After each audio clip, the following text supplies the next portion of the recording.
Hello, the internet. My name's Laura, and this is The Law of the Prince Charming, Chapter 9.3. Wild Roads leads them around the corner and down a few streets from the mythic cloud.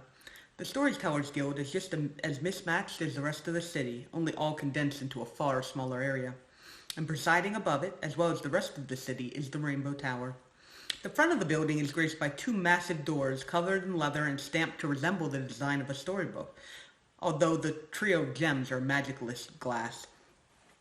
The doors open automatically to allow them into a vaulted hallway beyond.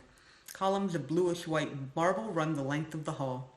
Designs of glowing light shine through the cloth-covered walls. In between every other column is a door with a sign proclaiming the department inside. There are numerous people in the entrance lobby. Some are walking to a specific department or standing around chatting. Most of them look up as the trio passes, but most either look away again or give them hard stares. Tabitha inclines her head to a few whose gaze she manages to meet, but only receives surprised looks in return. Most of these people are storytellers, Wildrose says to Tabitha. They approach a desk at the end of the hallway made entirely of stacked books, behind which a woman in a bright orange tunic sits, writing. There's a large door on the wall behind her. It's made of a greenish metal, and it looks more firmly shut than any door Tabitha has ever seen. They step up to the desk.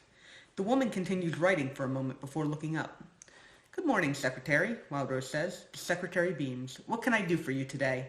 Tabitha feels like it is the Secretary's one purpose to be here right now offering them help. We need to see the Keeper. Of course you do. Who's your extra companion? This is the Prince of Redstone. Prince, this is the Secretary. Pleased to meet you. The Secretary means it.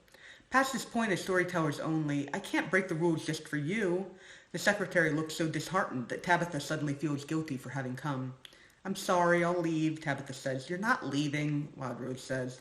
But only storytellers can go back there. It's the rules. The Secretary is sad. So you only let storytellers back there? She nods. And how can you tell who storytellers are? By their storybook authorization, of course. Wildrose pulls out a storybook and offers it to Tabitha. Scriven authorization. She shows the book to the Secretary. The Secretary looks, just for a moment, as if this is the most confusing thing she has ever seen. Then she smiles so brightly it lightens the room. Accepted. Now for you. Wildrose shows his own authorization as well. Access granted to the Keeper. The door behind her now looks a great deal less locked. The huntsman hands his book to Wildrose before dropping back. Aren't you coming? Tabitha asks the huntsman. He shakes his head. I'm not allowed. Allowed? Why not? The huntsman glances at Wildrose. Story for another time. Come on, Wildrose says. They walk around the desk, and Wildrose opens the metal door for her. She steps into a short white hallway. They go through the door made of dark wood at the other end of the hallway and enter a huge room. The ceiling fades into the shadows above them, and the walls are covered in various patches of an overlapping diamond pattern. The room feels heavy, like when she had walked into the Bluebeard's artifact room.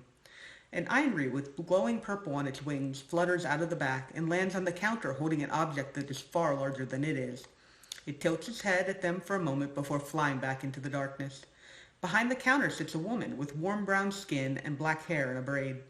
Her feet are propped up on the desk as she reads a book in her lap. 1 second, she says without looking up. A moment later she turns the page.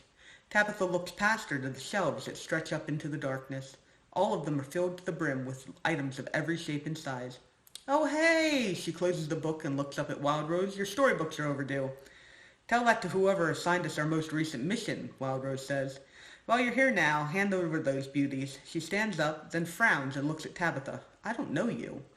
I'm the Prince of Redstone. Pleased to meet you.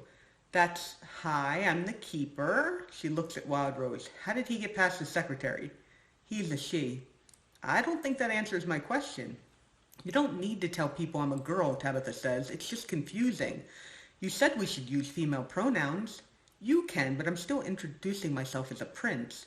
Wildrose looks unhappy with that response, but turns back to the Keeper. The prince is here because I gave her temporary access to my storybook, and now this is happening. He gestures to her. Scriven authorization. Tabitha turns the storybook to the Keeper. The white storyteller? We haven't had a white storyteller since... Give me that. The Keeper snatches the storybook. Her arms have the same pattern as the walls.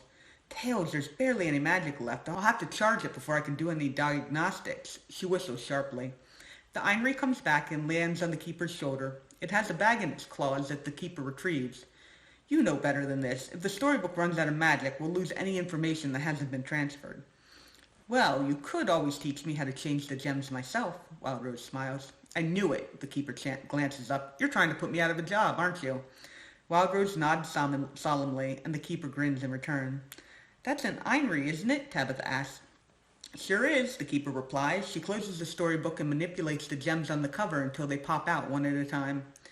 We have a contract. It's capable of surviving on just the ambient magic in here, so it's convenient. Also, it knows where the artifacts are in this place better than I do. The keeper opens the bag the Einry brought and pours out several deep purple gems. She rolls her finger over them until she separates out 3, seemingly at random. She places the new gems into the storybook and locks them into place. The nearly spent gems go back into the bag. The keeper slides the storybook over to the side of her desk. Keeper override. A glowing box appears on the desk around Wildrose's storybook, as a pair of blank pages appear in the middle of the desk. Scriven command log. Text flows onto the pages the same way it appears on the pages of the storybook. The keeper reads for a moment before turning the page by swiping across her desk. Ah, well, here it is. The keeper rotates the pages so they face Tabitha and Wildrose and points to a specific line.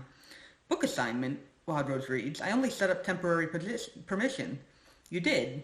The keeper flips the page and points to a line where the storybook had temporary permission set. The assignment happened later. I didn't think I can do that. You can't. But you just said, you just didn't do it. Though you're still assigned to this book as well, which I didn't think was possible, the keeper looks thoughtful and rotates the pages back to her before flipping through a few more pages. Well, I suppose there's no reason it couldn't, but we've always just given each storyteller their own storybook. So can you fix it? Wildrose asks. No, I can't change permissions without the godmother's approval. We'll have to talk to the godmother then, Wildrose says. Good luck getting that meeting. Override end. The keeper slides the storybook back across the desk. Why don't you keep it for now, Wildrose says to Tabitha. She picks up their storybook and tucks it away as Wildrose sets down the huntsman's. The keeper makes quick work of replacing the gems with new ones. Do you have any loci that need to be filed? Just one. Wildrose opens his shoulder bag and pulls out a keepsake box. He opens it and pulls out the Bluebeard key. I haven't seen a Bluebeard in a while. The keeper picks up the locus. Oh, that's why you were late in coming back. Wildrose nods. What do you do with the loci? Tabitha asks. I keep them until their tail's fairy comes to pick them up, the keeper says. She sets the key on the desk, and text writes itself out next to the locus, labeling it with its tail and laws, as well as quantifying the amount of magic present. Locus received from the Rose Storyteller. Locus recorded and accepted, the desk writes. So there's a lot of magic stored here. Tabitha looks back toward the shelves of artifacts. Yes, there is. The keeper lifts the key. The Einry plucks it from her hand and flies back toward the shelves, and this building is the most secure in the kingdoms.